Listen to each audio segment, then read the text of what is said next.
episode number 16, if I'm not mistaken, of second season. Is it? No, it Yep, is just second season. all Yeah, season. it's Yeah, yeah, second season. It is second season, and we've got actually a very good friend of mine. Usually, we call musicians uh, whom probably never have talked to before, or were just in the scene and we admire them. Today, I've got a person I've played with, and I've really enjoyed her music, and we share similar influences as my friend Riddhi. So, say hi to Riddhi. Hey, Riddhi, what's up? What's happening, man? Hi, Hi. Riddhi. Thanks for Hey, having me so here.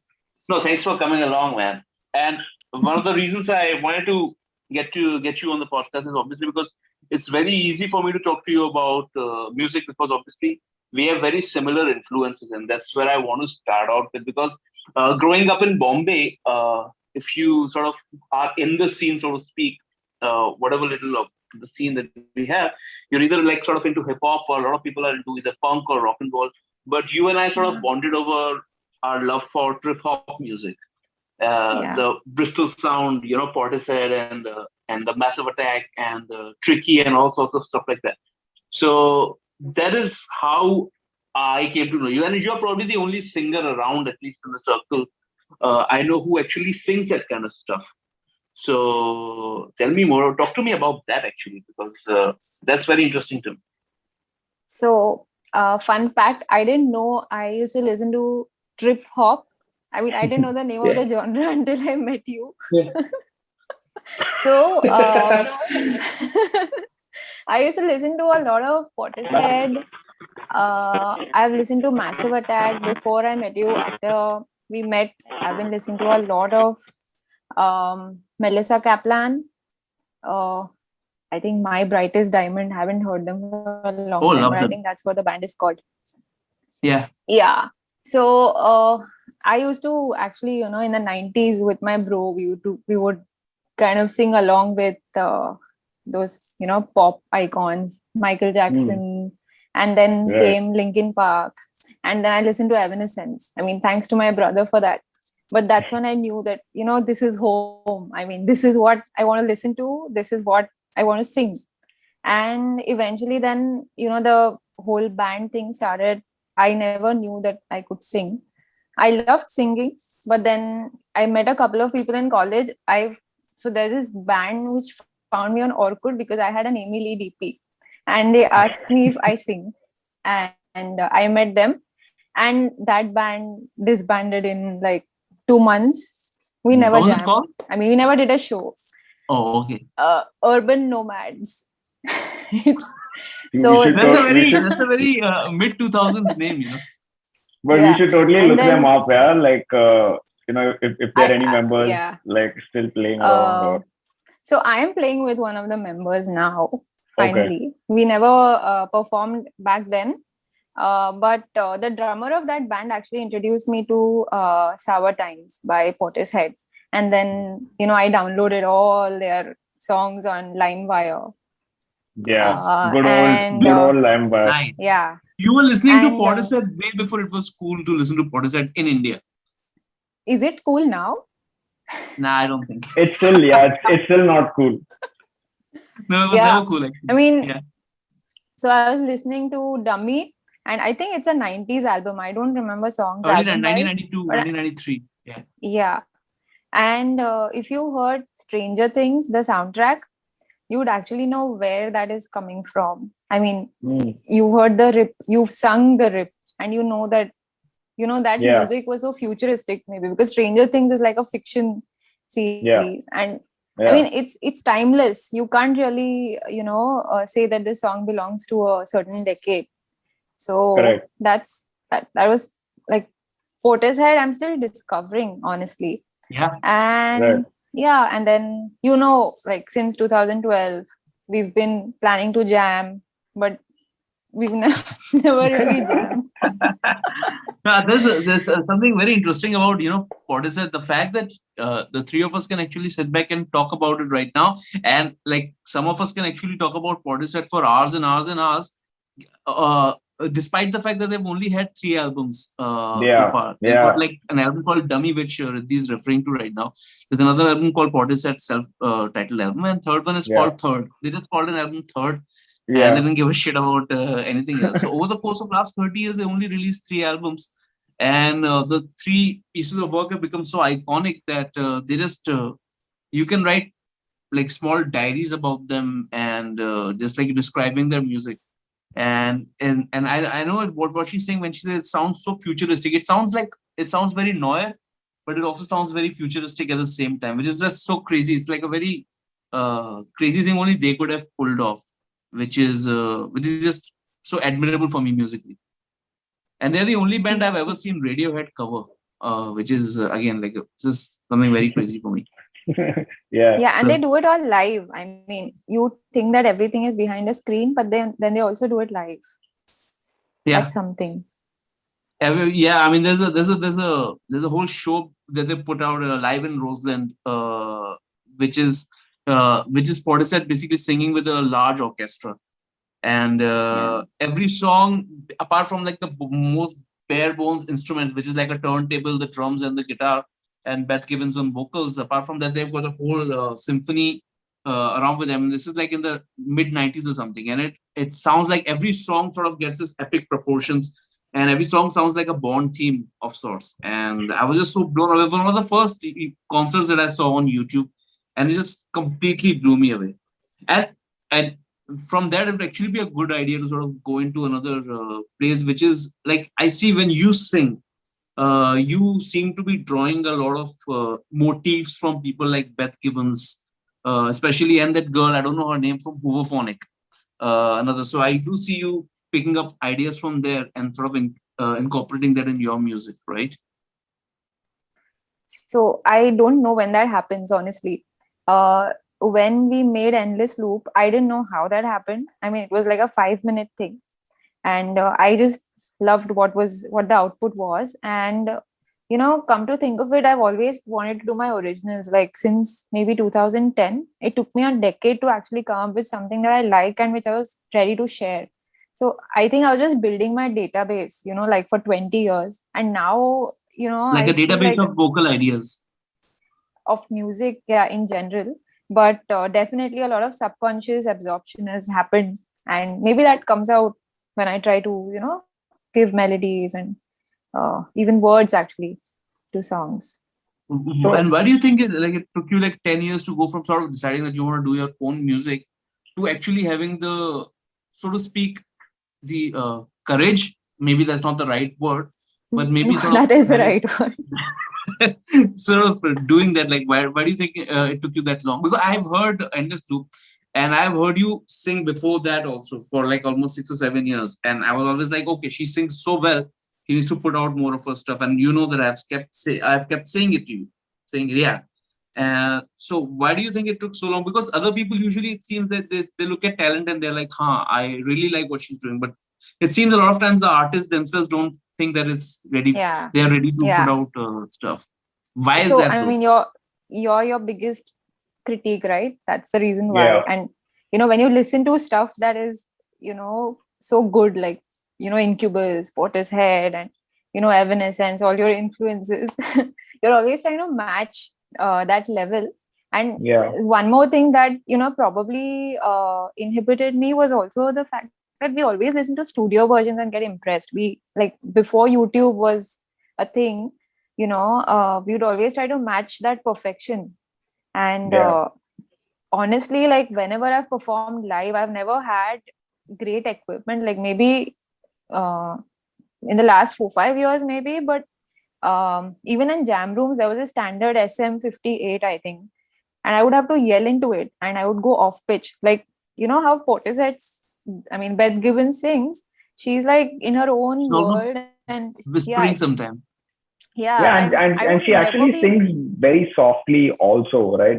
It's like her Yeah, style of singing. It doesn't look like she's putting a lot of effort into like the volume or the yeah, force of her power. voice. It's Yeah, really soft. So that definitely does make a difference. That adds to the dynamic of the song also, yeah. right? So, like, in jam rooms, you're with the drums and electric guitars and all that, and people are like, "We can't hear you." Like, I can't yell. I mean, I'm not somebody who has a very loud voice, and Yeah, then that kind of discourages you it also, like, when you try to go beyond your normal power, it also kind of puts you off pitch a lot of times.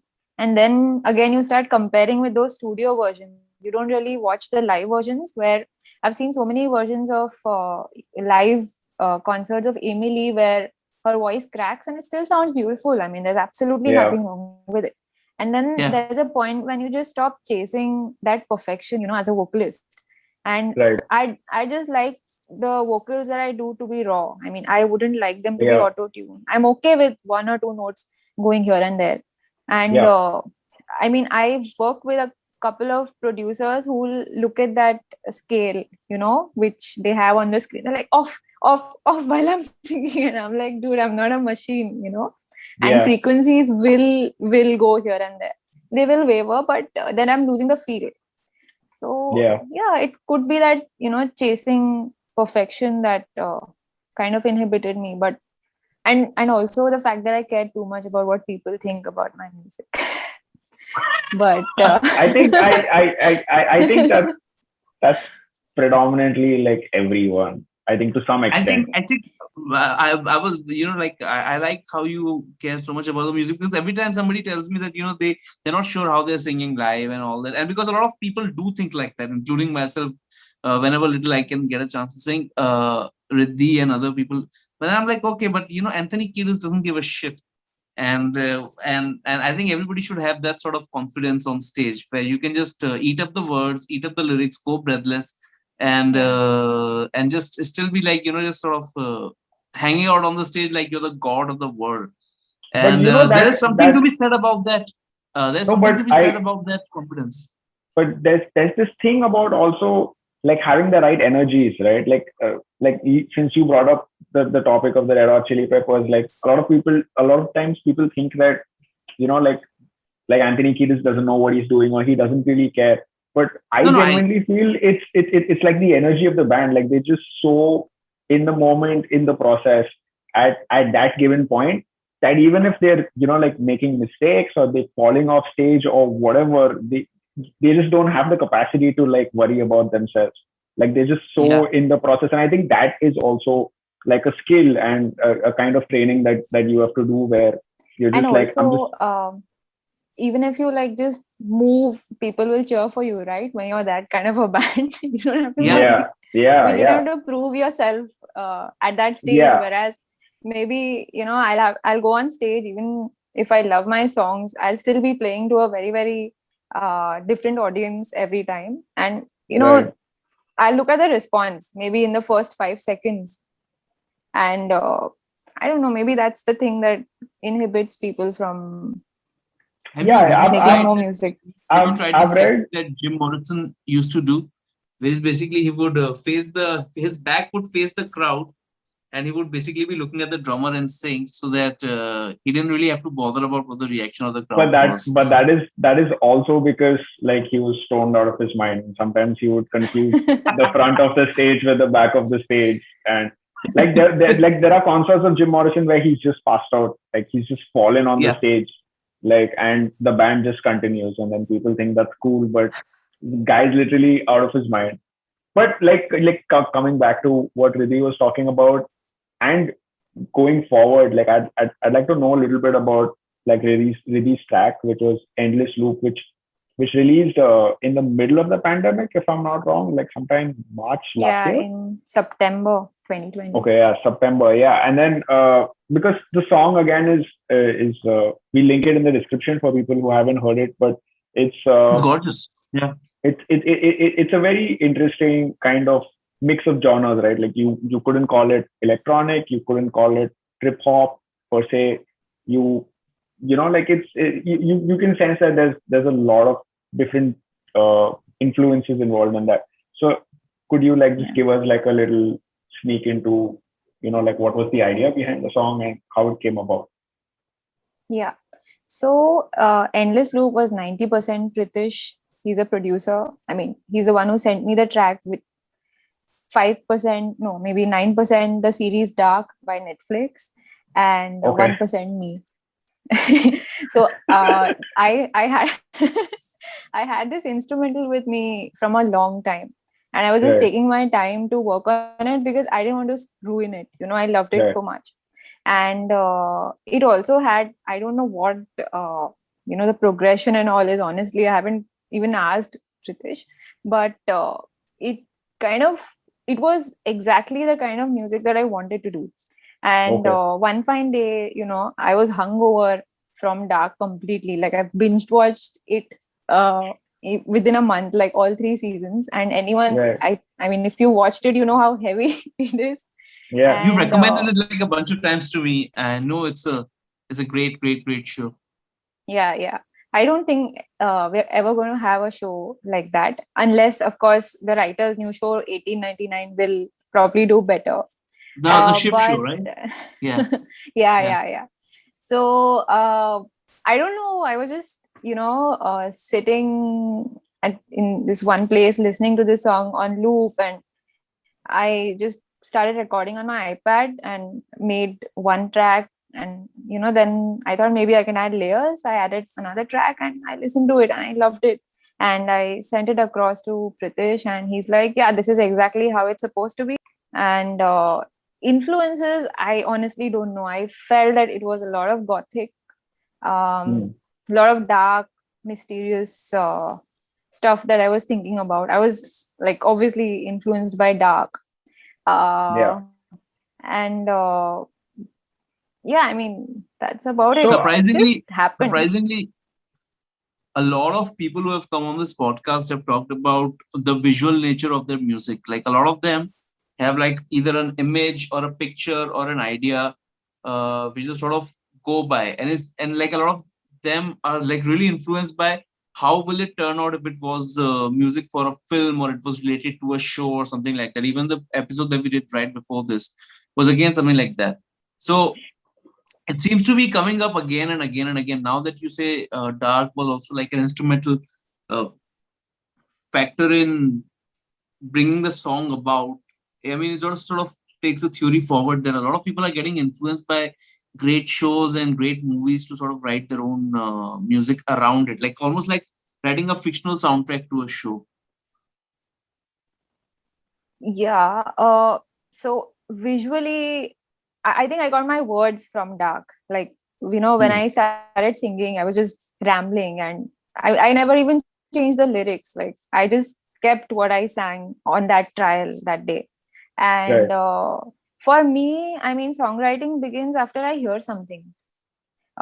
So if somebody asks me to write a song with only my vocals, usually I can't do it. Maybe I can write, but I do need some sort of starting point. So Hmm. probably that's also one reason why I did not make songs earlier, because I never Yeah. liked the instrumentals that came to me, and I never took the effort to master an instrument and make a bass for myself. Hmm. Right. um, yeah, so yeah, for me, I think I need to hear something, I need to get some feel. But the visual thing, for me, I'm not sure. That usually doesn't happen unless I'm writing something, So like, I mean, Riddhi, words. you came up with the progression yourself, which you figured out on the iPad. Was that the starting point for you, or it was For again like, Endless Loop, yeah, no, Endless Loop was sent to me by the producer Pritish. He okay, completely okay, worked on the whole instrumental, and I just asked right, him to structure it in a way that I would have space to sing in yeah. specific places, and then I have only put in my vocals and my lyrics on it.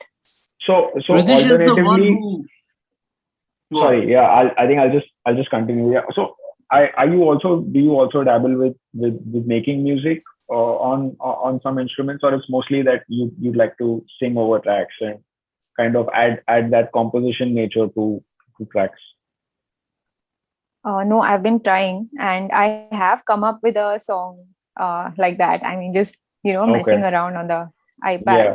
and I've sent it to Akash. I don't know if he remembers it, but I've now sent it to Avrosh, and Okay, Yeah. hopefully he's working on it, and we should come out with it soon, because that's so for me. If I like a song that I make on the second day, it's a good track for me. Like, it passes my test, second or third day. And this song has stayed with me for like 6 months now, and I still like Oh, listening to okay. it.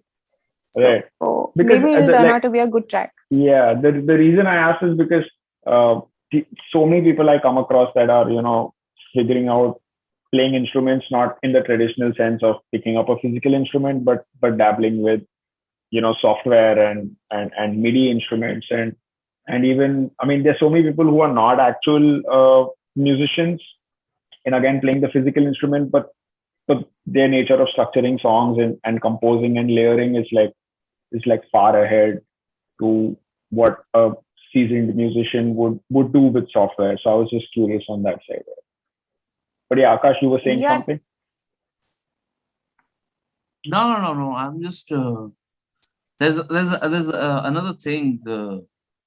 I know for a fact, and because you mentioned Avrosh, every time I mention you, Avrosh is, by the way, for the ones who are listening, is like just a great common friend of ours who's played music with a lot of us, and he's also like bit of a producer, bit of a guitarist, bit of everything musically. He does everything we cannot.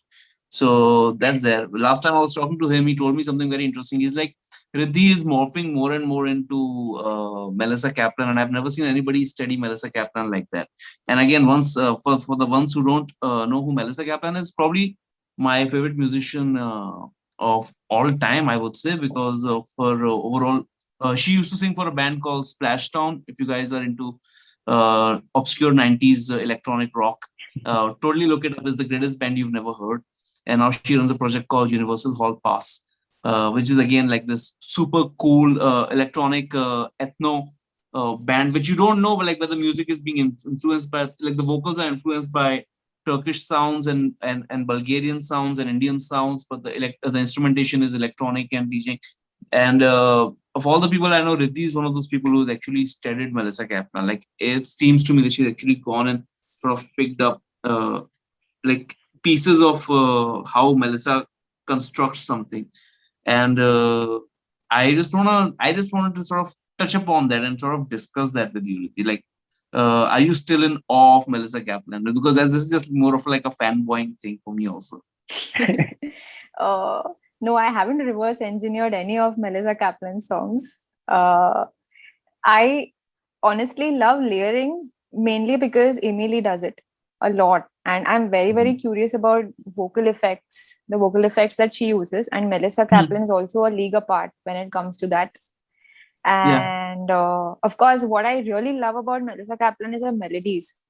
I mean, they're the most Yeah. unpredictable things, they can go anywhere. Like maybe they're in the second octave and then they'll go to the fifth. Right. And honestly, how much ever I try, I'm not like being able to do that. It's just maybe I'm out of practice or That sort of you thing need a different requires kind of like, imagination.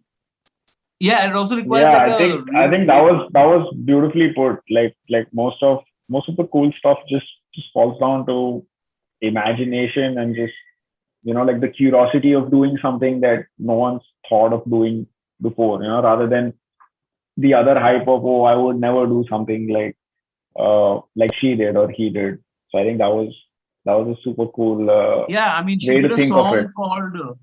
She did a song called Thunder back in the 90s, where she basically, like, the song almost begins with like the guitar, which is essentially in the sitar tone, and then she comes Right. in and she sings, and Melissa Kaplan is trying to emulate Nusrat Fateh Ali Khan in that song. So it's like a Mm. 90s Boston rock singer trying to emulate Nusrat Fateh Ali Khan.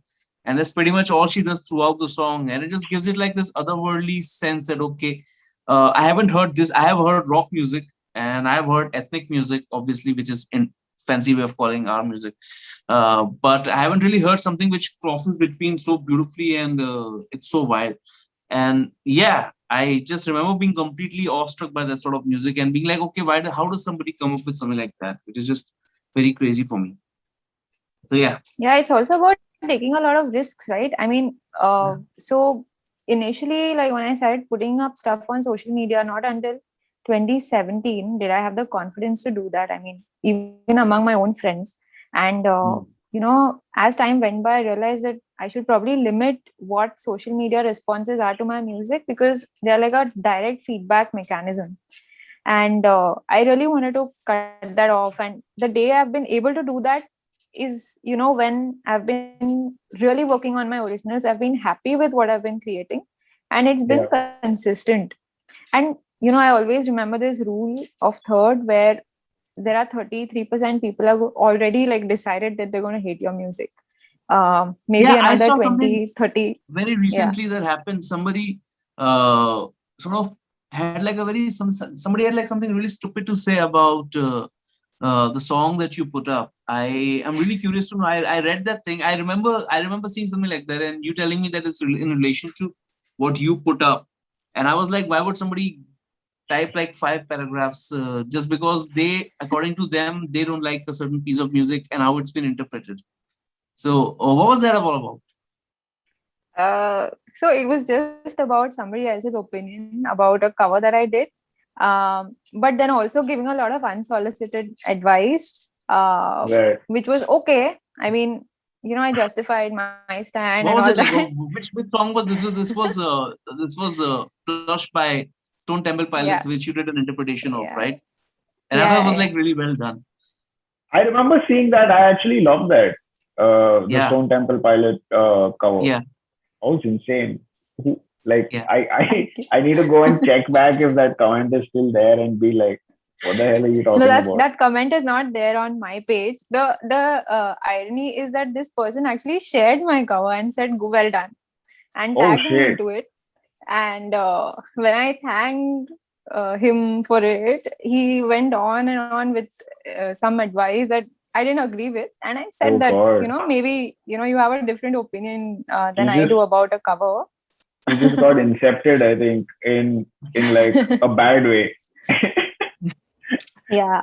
And then, all that happened. It's okay. But then there were like the following days, there were videos about hypersensitivity of musicians who are criticized constructively. And I'm completely okay with criticism, by the way. In fact, before releasing my tracks, I've sent them to Akash to criticize. I mean, because, Right. but then the point is that I really respect his choice of music. I know that he has a good taste. I mean, Right. it matches mine. I can't say that I have a good taste, like objectively. It's always subjective. But you know, I mean, it's not like people are close to criticism. It's just that I don't know. I mean, if you But I don't think like it's it, as Akash said, it's yeah, it's kind of a funny space to be because even having that expectation that your song's gonna be loved and enjoyed by everyone is yeah, I don't think that's a healthy like expectation to have. And it's like not. knowing the life that we live in, I mean, expecting no bad feedback would be equally weird, right? Yeah, Like you yeah, But really have to be like the there's most something to be said likable about person ever. somebody. There's something to be said about something posting it again and again and again and going on and on and on with the particular uh, piece of Yeah, so now, criticism. yeah, I think that is just going into like a weird phase there. So like there's endless obviously loop. like yeah, that's precisely an endless loop, and it's it's like a perfect circle. Like like your song has achieved the endless loop. Yeah, But yeah, it was really interesting. So I think now we've as usual we've hit like the 40-minute mark, and I think there's like another 5 to 6 minutes left. So I think like one of my last questions would be, are there any Indian independent artists that you've been listening to and whose music you've been enjoying? Anyone? And if not, then Akash can ask his question. No, my question is, what are you listening to anyways these days? Yeah. yeah. No, I do listen to Indian indie musicians. Lately I've been listening to this album by Rusha and Bliza. I don't know if I'm pronouncing them right. Okay. These guys are into electronic music, and they've made a nice fusion album. Awesome. I honestly don't So remember the name, but Yeah. there are two songs as Hawa and Kaise, and in fact I loved it so much I tried to cover it on my guitar. Okay. You should go and check it out. It's I mean, the whole they've incorporated the flute, and they've put in such amazing vocals. Right. Really, like, it's kind of the perfect music you'd want to listen to feel a little energetic or when you're on a drive. That's so cool. That's What's so the name cool again? because What's the name again? Rusha and Bliza. so what we'll Usha do and is Lisa. we'll link it in the description, so people can listen to that if they want to. And that's one of the best things like about what we do at Music Mandir and otherwise also is just like you get surprised by like these amazing artists that are like just hidden, in different In your parts of vicinity, yeah, in sometimes. my vicinity and also like sometimes in the country, right? And then you listen Yeah. to it and you suddenly realize that holy shit, like people are freaking awesome, right? And then like more people should hear that and then Oh, by the figure it way, out. sorry, I'm interrupting, but I know that Jatin had recommended this band named Crumb, and I'm totally addicted to it. Oh I've been yeah, listening yeah, yeah. to Locket. Now I am on Trophy. I mean, I don't move on to another song until I'm done with like satisfied, listening to the first one. So I So listen to But Locket they're the for one with the trippy months. video, right? yeah, Yeah, that's and I Locket. Yeah. think Yeah. like if Riddhi likes Crumb, then I think you should also listen to Still Woozy, who's like who's Okay. like one of my favorite artists like of the past many years now. He's like a very modern artist and basically just created something called bedroom pop, which is now like Mm-hmm. really famous. And it's just something about his music which I keep sharing it with like everyone. So maybe you'd like that one also. Still woozy, huh? Still Woozy, yeah. Okay. Still and then Woozy. Yeah, Okay. but then I they will check it are out. yeah they're international artists. But who cares? That's fine. Yeah. That's fine. So I think we're close to like that 1 minute end. But Riddhi, thank you so much for joining, for talking to us about your music. Hopefully, we get to hear new music very, very soon. And don't worry, we have your back on social media. So No, I remember like the the one out of the three wala rule, but for music it's 2 out of 3. Like I know 66% people are not gonna like it. It no, probably no, no, no, no. a That's feel good thing. yeah, no, no. You'd be surprised at the number of people A who lot of people who genuinely usually like like your music. silently. Yeah. A lot of Yeah, silent admirers in general. yeah. I know that for a fact because I'm one of those people who just silently just go like, this is awesome, this is awesome, this is awesome. I don't say anything. So I know. But yeah, so I think this video will like shut any minute. So I just wanted to thank Riddhi again, and hopefully get to hear your music very soon. So that's bye from my side. Take care, everyone. Bye bye and Thanks. check out Bye. Endless Loop. Bye bye. Bye, Bye. bye.